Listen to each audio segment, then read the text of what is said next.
Excelente, pues qué maravilla tenerte nuevamente por acá, mi querida Maye. ¿Cómo estás?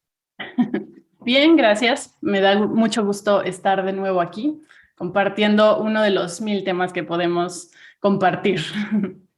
Totalmente de acuerdo. Pues yo muy emocionado de tenerte por acá, como siempre, muy agradecido porque me hagas un espacio en tu agenda, que ya sabes cómo son estos tiempos de las agendas, entonces lo agradezco profundamente. Y pues, sin más ni más, ¿cómo ves si nos vamos directo al tema chimenguenchón del día de hoy? Va, perfecto. Entrémosle. Perfecto. ¿Qué nos pasa? ¿Qué nos tiene? ¿Por qué estamos tan ansiosos, tan enojados, tan tristes, tan compungidos? Pues, ¿qué traemos tú? Pues bueno, pueden ser muchas cosas, ¿no? O sea, la realidad es que últimamente en el mundo sí pasan muchas cosas, en la familia pasan muchas cosas, al interior de nosotros pasan muchas cosas y pues, o sea, hay una sensación de insatisfacción, de ansiedad, de depresión, de no estar completos, de vacío, de una historia de heridas que nos hacen estar mal en la vida, ¿no? Entonces, básicamente es una cuestión, o muy en general, es una cuestión de insatisfacción por no encontrar las cosas que estamos buscando que nos den esa tranquilidad, ¿no? Concuerdo completamente contigo, y me encanta por dónde estás llevando el tema, me encanta, porque al final creo, concuerdo plenamente contigo. Andamos buscando cosas que nos den eso que necesitamos y normalmente lo buscamos afuera, Uh -huh. ¿no? Sí, exactamente. ¿Y no está afuera? ¿Tú crees que no está afuera? No, normalmente no. A veces o sea, muchas veces la gente piensa que sí, ¿no? Y pues ahí está la búsqueda de, a ver, ¿qué es lo que me va a dar la tranquilidad que necesito? Un trabajo estable, tener dinero, encontrar pareja, que el mundo esté mejor, que no sé, no sé, pueden ser muchas cosas que buscamos afuera, cada quien desde su propio enfoque, según lo que cada quien piensa que le falta, ¿no?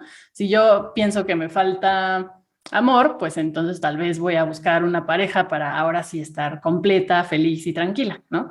Si yo estoy batallando con temas de dinero, pues voy a buscar dinero para estar completo, tranquilo y todo, ¿no? Totalmente. Am, la forma como yo lo trabajo o como yo enfoco esta parte desde mi metáfora de trabajo, ¿no? Es básicamente así. Cuando nosotros nacemos, pues todas nuestras necesidades se resuelven desde afuera, ¿no?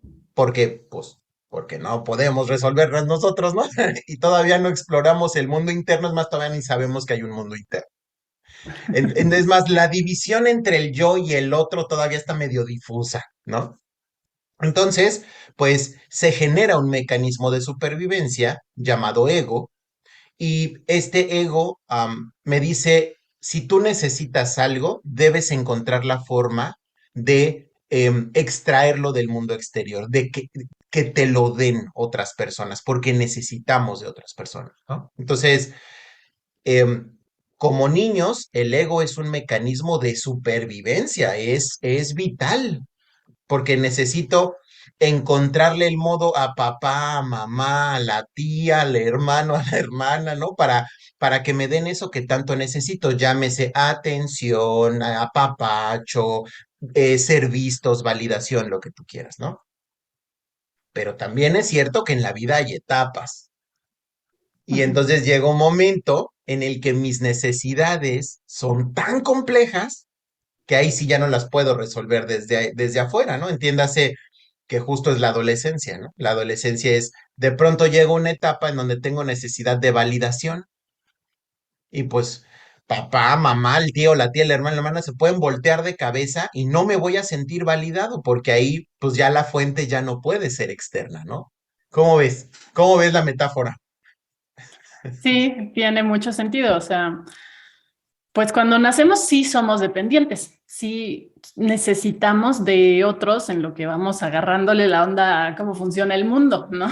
Entonces, sí, o sea, sobre todo nosotros, seres humanos, necesitamos eso porque nuestro sistema es complejo y así, ¿no? O sea, un animal al principio puede ser un poco dependiente, pero pues depende de la especie animal que estemos hablando, pues a veces son unas horas, a veces son unos días, a veces son un par de semanas y listo, ¿no? Van, ya salen a la vida y hacen lo que tienen que hacer instintivamente. Pero los seres humanos, pues sí necesitamos mucha atención, mucha, pues sí, cariño, necesidades básicas resueltas y así. Y la única, o las únicas personas que pueden hacerlo son la familia, ¿no? Sea quien sea. Entonces, pues sí, eso es normal, nacemos y así es el proceso del ser humano, pero si llega ese momento donde ya empezamos a tener esta necesidad, independencia, más independencia y esta necesidad de conseguir las cosas por nosotros mismos, pero pues seguimos con esta idea de que tienen que venir de afuera y ahí es donde pues a veces las personas se atoran, ¿no? O sea, como que muchas veces no nos damos cuenta de que pues ya ahora no le toca a los papás, sino me toca a mí empezar a hacerme cargo de mí, de lo que necesito y todo esto, ¿no? Y ahí es donde si no nos hacemos conscientes de esta parte, pues seguimos buscando afuera lo que nos falta para que nos complete, ¿no? Realmente. Y creo, esto es parte de mi metáfora de trabajo, creo que en realidad cuando nosotros nacemos y pasamos por esta parte de la infancia donde dependemos tanto del otro, tenemos una sensación de incompletitud. ¿Por qué? La incompletitud es no he llegado al punto en el que me puedo dar lo que necesito, por eso me siento incompleto. Pero maravillosos, maravillosos humanos, ¿verdad? Tenemos la capacidad de interpretar. Entonces, el niño o la niña interpretan esa sensación incómoda de una forma particular. Entonces, yo me siento incompleto cuando soy niño y yo interpreto que la razón por la cual me siento incompleto es porque mi mamá no me hace la comida que yo quiero. ¿No? O la razón por la cual yo siempre me he sentido incompleto, insatisfecho, es porque como mis papás siempre me dicen que no hay dinero en casa, pues es que no hay dinero. ¿Sabes por qué me siento insatisfecho, May? Porque no tengo dinero para comprarme el chuchuluco que yo quería, ¿no? O yo siempre quise un hermanito. ¿Sabes por qué me siento incompleto, May? Porque nunca mis papás me dieron un hermano, ¿no? Entonces, la incompletitud con la que todos los seres humanos, ¿no? Nos sentimos acompañados durante toda nuestra infancia en general hasta la pubertad. Nosotros le ponemos una explicación y normalmente, así siempre, esa interpretación es egoica porque la estoy analizando desde mi yo inmaduro, desde mi yo muy primitivo. Y entonces, ¿qué ocurre? Salgo, así llego a la adolescencia y entonces digo, ahora ya me voy a hacer cargo de eso que me sentía tan incómodo, que me hacía sentir tan incómodo. ¿Y qué hago? Salgo a buscar al hermanito que mis papás no me dieron, salgo a buscar el dinero que según yo me hace falta, salgo, bla, bla, bla. ¿Y qué ocurre? Que llegan miles de hermanitos y me sigo sintiendo incómodo, que llegan miles de dólares y me sigo sintiendo incompleto, que llegan miles de, etcétera. Y entonces digo, ¿qué está pasando? Y ahí entra la crisis existencial. ¿Qué piensas? Sí, sí, sí, tal cual. Porque además en la historia familiar y así, pues siempre hay algo que falta, ¿no? O sea, siempre hay alguna carencia en algún sentido. Y entonces, tal vez sí era una familia con dinero, pero pues no había tanto afecto, ¿no? Y entonces eso faltó. O al revés, ¿no? Si había afecto, había atención, pero era hijo único y entonces me faltó compañía. La situación económica era complicada, entonces me faltó dinero. O éramos muchos y entonces me falta espacio, ¿no? Entonces, siempre hay algo que nos hace falta, ¿no? O sea, es parte de la naturaleza y normalmente eh, lo que te hace falta es lo que vas buscando después, ¿no? Y cuando no lo encuentras, o bueno, lo encuentras y te das cuenta que no, ahí no estaba la felicidad, la plenitud y la tranquilidad, ahí es donde dices, es que algo está pasando, algo está mal, no entiendo, o sea, si ya tengo esto, ¿por qué me sigo sintiendo vacío, incompleto? Y sí, ahí vienen las crisis porque ya esta interpretación se vuelve como debe haber algo más grande, algo que no estoy viendo, algo más complicado, entonces ahí como que pues, es fácil perderse. ¿Y qué tal cuando las personas que llegamos a esa crisis existencial usamos esa frustración, esa desesperación o esa confusión y nos señalamos como el problema? ¿No? Entonces, es decir, aquí tiene que haber algo mal. Y en lugar de pensar la interpretación es la que estaba mal, digo, yo estoy mal. Porque yo no me... Porque sabes qué, tengo mala suerte con el dinero. Porque sabes que tengo mala suerte con las mujeres o con los hombres, tengo mala suerte con los amigos, tengo mala suerte con... ¿no?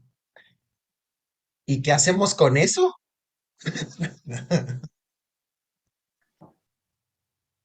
Sí, sí pues bueno, ahí es donde pues hay que tal vez regresar a ver por qué, de dónde salió esa idea, ¿no? O sea, ¿cómo fue que llegaste a esa conclusión?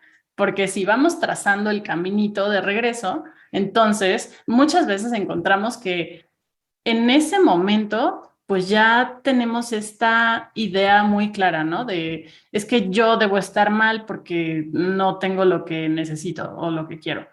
Pero muchas veces no nace ahí. Entonces, si vamos siguiendo el caminito de regreso, pues podemos empezar a entender cómo fue que se formó esta interpretación, porque hubo un error en algún lado de ese procesamiento de información, ¿no? Y a veces el error viene de heridas de cuando éramos más chicos, heridas de la infancia y así.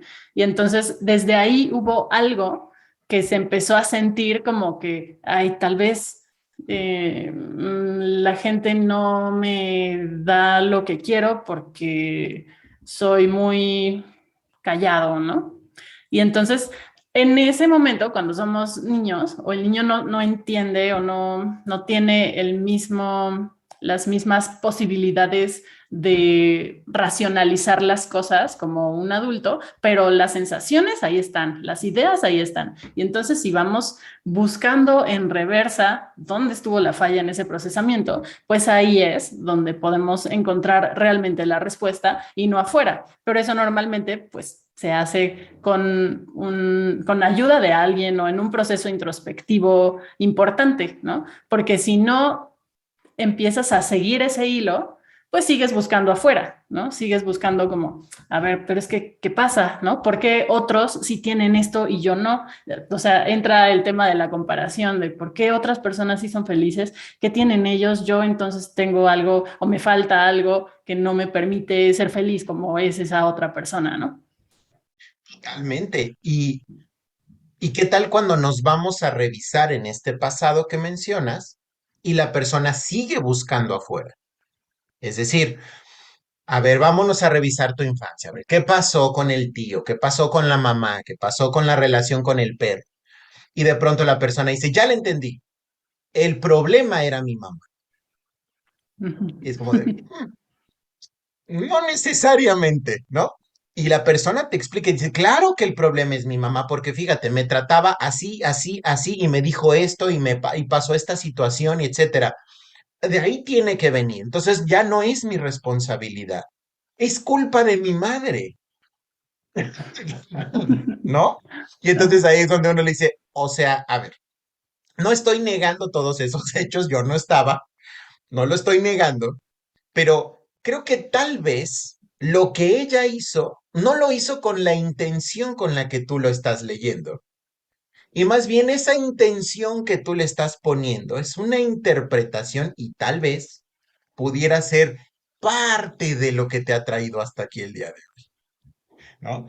Y ahí es donde viene la resistencia, porque algo que he notado mucho es cuando tratas de regresarle la capacidad transformadora de hacer responsable al individuo, hay un miedo, el miedo del no, qué susto, yo no puedo con eso, ¿no? Entonces, si se lo empiezas como a acercar de, mira, creo que tal vez tú pudieras ser un poquito responsable de esto, ¿no? La persona es como de, no, no, no, no, no, a mí no. ¿Sabes qué? Ya lo pensé bien. Es que tú, como tuve un padre ausente, y anda, no te hagas pato. ¿Cómo ves? Ya me... Sí, sí, totalmente. Y es que asumir la responsabilidad es como, se siente como si te estuvieran diciendo, bueno, sí, sí, de alguna manera es decir eso, ¿no? Como tú eres responsable de lo que te pasa, ¿no? O sea, estás en el punto en el que estás porque tú has construido eso, ¿no? Y entonces, pues no, a nadie le gusta como decir, a ver, o sea, quiere decir que mis problemas son porque yo los creé, porque yo los causé. O sea, no, no, no, no, no puedo aceptar eso, ¿no? Tiene que haber otra razón, porque ¿cómo va a ser que yo me meta en esta situación que me hace sentir mal si yo quiero estar bien, ¿no? O sea, como que si hay mucha resistencia a aceptar eso y por eso ahí es donde pues hay que buscar culpables en otro lado, ¿no? O sea, no puedo ser yo responsable, sino alguien más tiene que tener la culpa de esto que me está pasando, porque eso por un lado me libera, me quita esa carga de encima, pero pues la otra parte es que hay una frase que me gusta que dice, pues si no eres parte del problema, no puedes ser parte de la solución tampoco, ¿no? O sea, si no ves tu parte en todo esto y el otro es el que tiene la culpa, pues entonces tú no tienes manera de resolver tu situación. Totalmente. Y déjame poner otra frase sobre esa que dijiste. El problema no puede ser resuelto desde el mismo nivel de conciencia que lo creó. Uh -huh. Entonces, vas al espacio terapéutico y en el espacio terapéutico nuestro trabajo es decirle, oye, ¿sería posible que tú tuvieras algo de responsabilidad en esto? ¿No? Y la persona es como de, no, no, evidentemente esa es mi madre. "Ah, ok. ¿Y será posible que esta pudiera hacer algo en tu responsabilidad? No, no. Y a través de notar el patrón, de repente hay un momento de insight, ¿no? Le cae el 20, se le prende el foco y es como de, creo que tal vez sí soy un poquito corresponsable de eso que ocurrió, ¿no? Y en ese momento, cuando empiezan a caer todas las piezas en su lugar, ahí es donde el nivel de conciencia, ahí es cuando prende el foco, ¿no? Se hace un poco más extenso el campo de visión. Es una habitación oscura, prendemos el foco y se puede ver con más claridad lo que hay en la habitación. Y entonces dices, oh, oh, y empiezas a notar otros momentos en los que tomaste decisiones desde el mismo lugar, con la misma interpretación, tal, tal, tal, y dices, me la he estado poniendo muy complicada yo. Resulta que no es mala suerte que siempre me toque la persona, la pareja abusiva, ¿no? O que no es coincidencia que siempre al final, ya que logré tener todos mis ahorritos, ocurre una catástrofe y tengo que perderlos todos. Parece ser que yo estoy involucrado en ese proceso, ¿no? Ahora, bueno, hasta aquí. ¿Hace sentido? Sí, sí, sí, sí, totalmente. Ahora, pongamos otro escenario. Tú y yo ya estamos en el espacio terapéutico con el consultante, ya le dimos una revisada a todos los archivos y notamos que esta interpretación egoica, razón por la cual ha estado sufriendo toda su vida, ¿no? Ya la revisamos, revisamos, revisamos y vemos que va más atrás y más atrás y más atrás y más atrás. Casi, casi llegamos al segundo mes de vida y decimos, la interpretación ya estaba ahí. Y de pronto decimos, conforme seguimos revisando la historia, nos damos cuenta que esa creencia, que esa interpretación egoica, la aprendió de sus figuras de afecto, ¿no? Y ahí es cuando ya nos metemos en lo transgeneracional, ¿no? Que es cuando a ver, ya te diste cuenta que esta razón, esta justificación, esta lógica por la cual tú dices que eres infeliz, ya la traía tu mamá y tu abuela y tu bisabuela. ¿Realmente es tuya?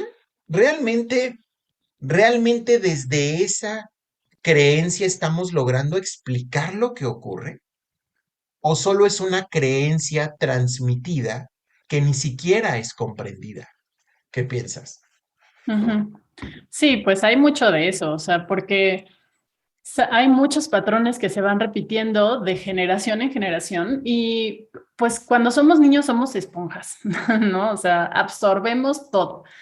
Aunque haya cosas que no podemos racionalizar como tal o interpretar de la misma manera en la que lo hacemos ya en otro nivel de desarrollo, o sea, eso está ahí, la información está ahí y lo absorbes, ¿no? Como esponja. Y entonces, pues sí, se transmiten estos patrones que vienen de generaciones de antes y entonces ahí hay un trabajo de poder hacer un corte, ¿no? Dejar de repetir patrones. Primero hay que hacerte consciente de ellos, como de, a ver, ¿cómo es la cosa con, no sé, las mujeres de mi familia, los hombres de mi familia, las parejas en la familia?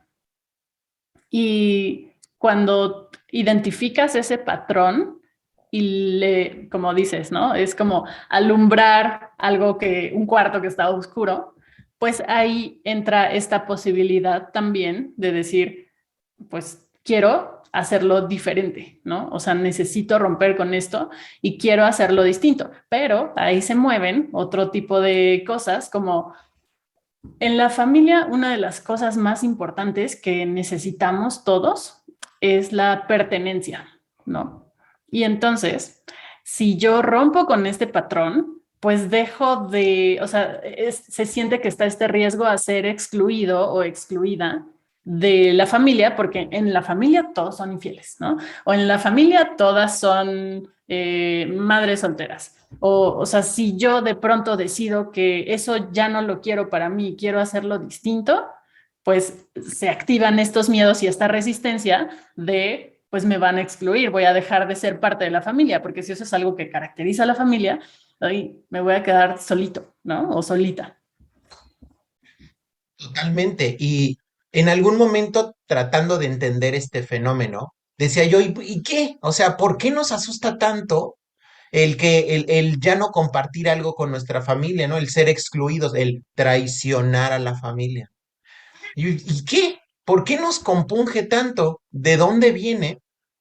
Y haciendo por ahí una investigación, me doy cuenta que tiene una razón evolutiva, ¿no?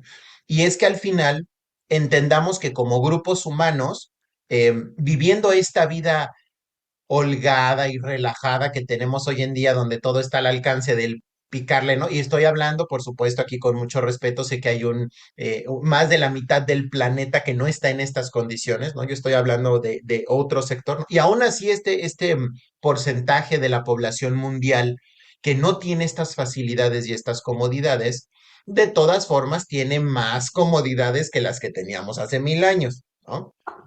Y por lo menos tiene acceso a algunas cosas, no digo a todas, pero algunas que sí son distintas a las que existían hace 1000, 2000, 10.000 años, ¿no? Entonces, entendiendo que los primeros grupos humanos vivían en clanes, los clanes no eran otra cosa más que un grupo de familias. Y en aquel momento sí necesitabas de tu familia para sobrevivir.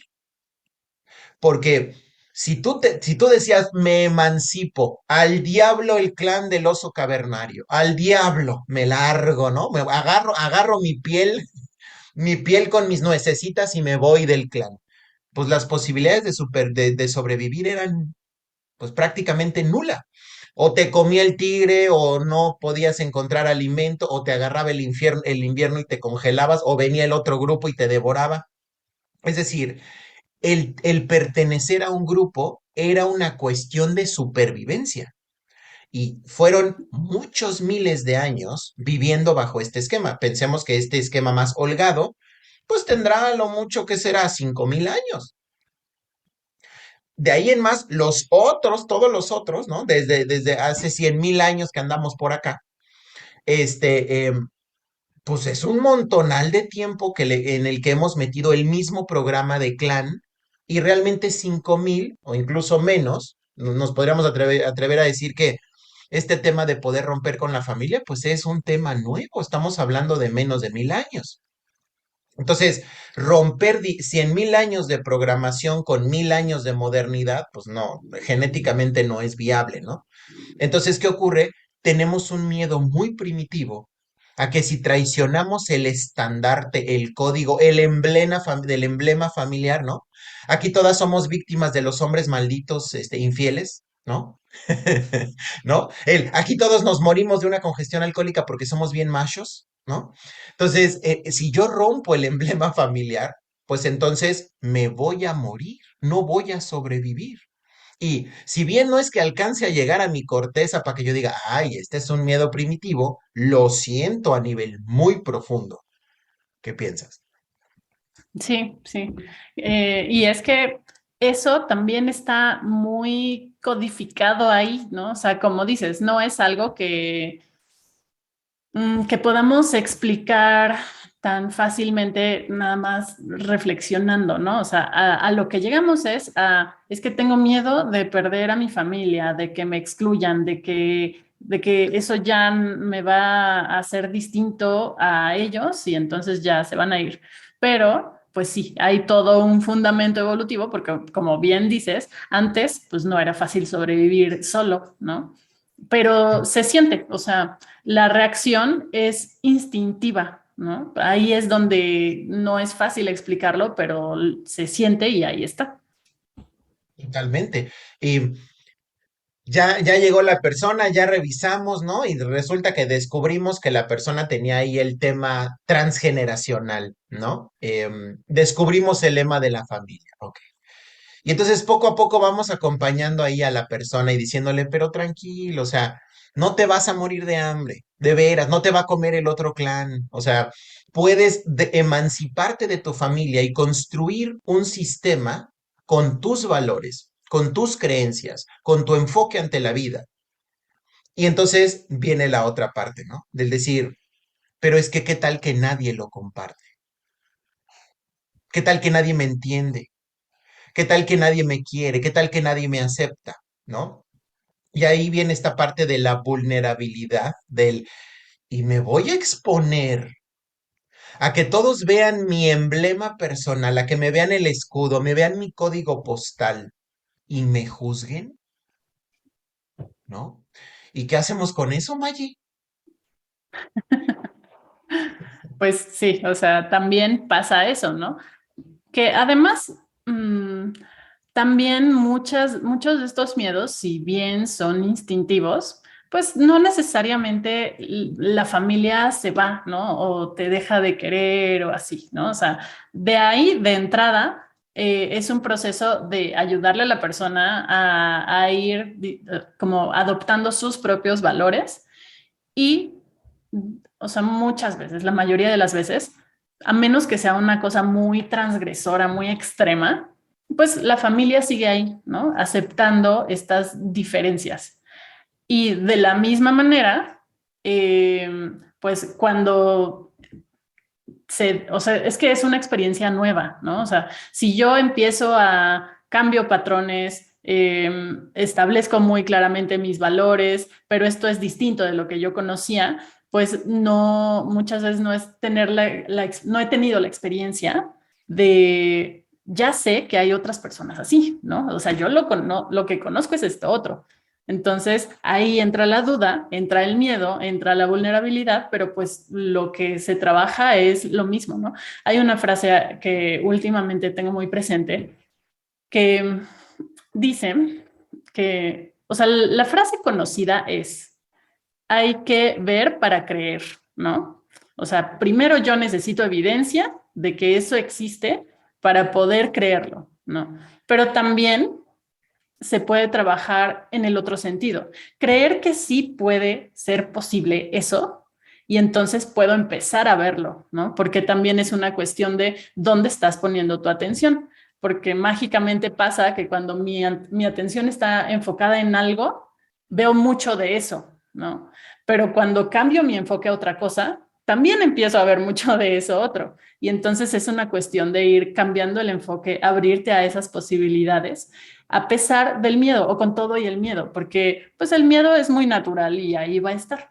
Y no, pues el problema es cuando llega a paralizarnos. Entonces es hacer las paces con el miedo, con que esté ahí, con que estoy haciendo algo nuevo, algo diferente y eso me saca de mi zona de confort, me da miedo, pero aún así puedo encontrar eso que hasta el momento no he tenido la experiencia de conocer si me abro a la posibilidad de verlo, ¿no? Y me enfoco en eso. Me encanta, me encanta cómo en el momento en el que, o sea, porque la persona llega con verdades, llega con certezas, ¿no? Y te está diciendo, así está el asunto, ¿no? Yo soy infeliz y soy infeliz porque mi mamá, ¿no? Yo soy infeliz y soy infeliz porque mi hermano, ¿no? Bueno, y parte de lo que hacemos es, ok, entendamos de dónde viene esta creencia, hacemos todo el escaneo, ¿no? Y de pronto decimos, oye, ¿y esa será la única forma? Y a mí me encanta, sembrar la duda. Ah, cómo me gusta. Puedo decirte que es de mis cosas favoritas dentro de la vida en general, ¿no? Cuando viene una persona con una certeza y sembrarle la semillita de la duda, que yo creo que la semilla de la duda es un regalo, así lo veo yo. Le siembras ok, ¿y esa será la única forma de vincularte con la vida? ¿Esa será la única forma de relacionarte con tu familia? ¿Esa será la única forma de relacionarte con tu sexualidad o habrá otra que te cae, que te quede mejor, ¿no? Obviamente la persona desde este sesgo que me estás diciendo, desde esta ceguera, desde esta inconsciencia, te dice, es que no hay de otra. Y te repite todo el discurso que ya tiene súper estructurado, que ha repetido 50,000 veces a no sé cuántas personas, ¿no? Que ya casi casi se lo cree porque lo ha repetido tantas veces que terminó por convertirlo en su verdad. Y en el momento en el que comienzas a reflejarle que ha habido momentos donde se ha relacionado diferente sin darse cuenta y que el relacionarse diferente le trajo resultados distintos, es como, adiós. O sea, ¿cómo? ¿No? ¿Cómo? O sea, sí se puede. Y tú ahí le dices, pues es que ya lo has hecho. O sea, no es como, no es como que yo te hable de algo desconocido. Tú ya lo has vivido desde ahí. Entonces, ahí empieza cómo la duda va poco a poco construyendo un espacio y qué maravilla cómo lo dices. Cuando la persona enfoca su atención, eso comienza a magnificarse y a clarificarse, ¿no? Sal con la intención de encontrar autos azules y todos van a ser azules, ¿no? Todo aquello a lo que le prestas atención se magnifica. Y entonces la persona, entre más atención le pone, ahora ya nada más por morbo, por curiosidad, ¿verdad? Porque dice, ¿a poco si hay más, y hay más, y hay más? Descubre el hoyo de Alicia en el País de las Maravillas y se da cuenta que hay todo un camino por ahí, ¿no? Entonces, y me gustó que mencionaste y haces este proceso con el miedo, ¿no? Mm, Al final, el miedo es un mecanismo de supervivencia. Va a estar siempre ahí, es nuestro compañero, al menos mientras tengamos un avatar que se rompe con facilidad y se muere. Entonces, pues más vale que tengamos el miedo para cuidar esta cosa, para durar mucho, ¿no? Ahora, eso no significa que nos dejemos guiar por el miedo, liderar por el miedo, ¿no? ¿Cómo cómo podemos hacer para atrevernos a hacer la exploración sintiendo tan feo? Porque el miedo se siente bien feo. ¿Cómo hacemos eso, Maye? Pues ahí, bueno, desde mi perspectiva es donde entran herramientas para gestionar las emociones, entre ellas el miedo, porque no es la única, ¿no? O sea, también puede haber enojo, tristeza, no sé, muchas otras cosas.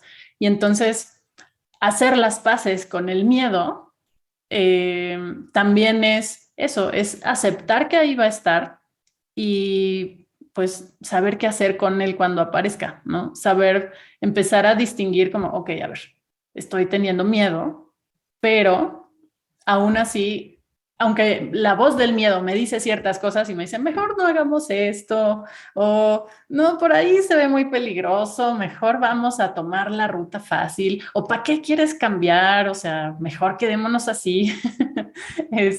Pues podemos identificar esa voz y aún así decidir como, no, a ver, yo sí quiero ir hacia allá porque sé que eso es lo que quiero realmente, ¿no? Eso me hace sentir mejor conmigo y pues es atravesar ese camino con todo y el miedo, pero como teniendo herramientas para manejar el miedo y otras emociones, ¿no? O sea, saber que es normal, saber qué pasa, ¿no? O sea, como que son momentos, nadie puede estar sintiendo una emoción en su máxima expresión por mucho tiempo, ¿no? Aunque a veces parezca.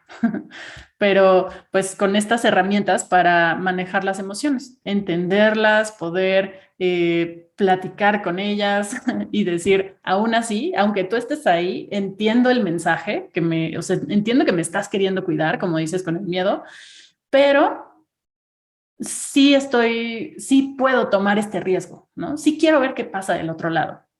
Y pues poder confiar también en las herramientas que uno tiene o irlas construyendo para saber que sí tienes con qué hacerle frente, tanto a las emociones como a lo que hay del otro lado, que hasta el momento es desconocido. Totalmente. Creo que, bueno, el primer paso es, cuando estás en este proceso de acercarte al miedo, eh, conocerlo, entenderlo, mirarlo desde un lugar diferente, te das cuenta que aunque sientes que te vas a morir, no te estás muriendo, ¿no?